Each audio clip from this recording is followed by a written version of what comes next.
mate. Let's go, guys, quick.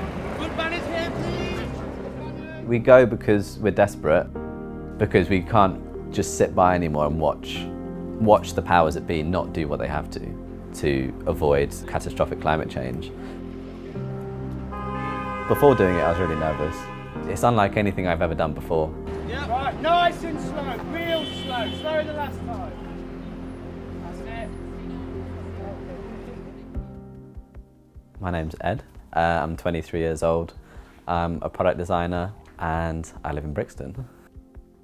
There's this thing that I think stops a lot of people from doing more, which is this idea that it's not my fault or my problem. That was a justification that I used for a long time. I'm not an oil company CEO. I'm not, a member of the cabinet who has the power to actually change things. This is my record collection, which I've kind of been building up over time. It's starting to get quite big, actually. I'm going to need a bigger holder. While 40-degree summers are shocking, it's something that's like to be expected. Because when you're my age, you've kind of grown up with climate change always in your mind. You're taught about it when you're a child. I think for a long time I kind of grappled with it and tried to figure out how I could live my life and not kind of be anxious about this kind of impending thing that no one really wants to talk about. There's one that I had on at the moment. Let me lift it up because it looks a bit better. But then there'd always be some sort of trigger.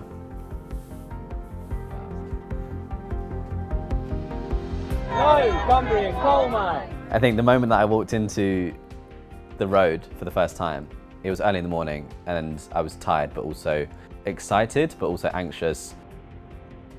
And then once I was there, and the cars started honking their horns, people started shouting stuff.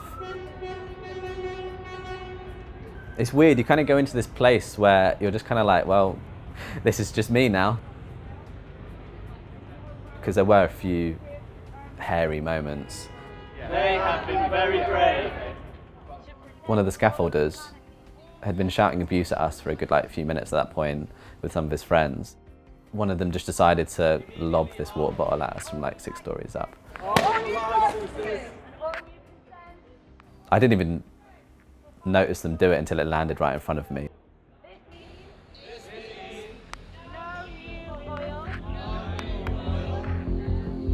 Yeah, it was scary. That was the low point of the whole thing for me.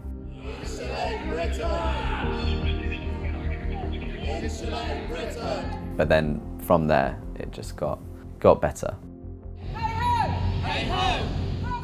The chanting really helps as well because it makes you feel together as a group. This is what democracy. Psychologically, I think what really helped me was kind of looking back at older political movements, the suffragettes, civil rights, LGBT, even going back to the Chartists as well, who all fought for the rights that we all enjoy. When you read about some of the stuff they went through, it's just awful.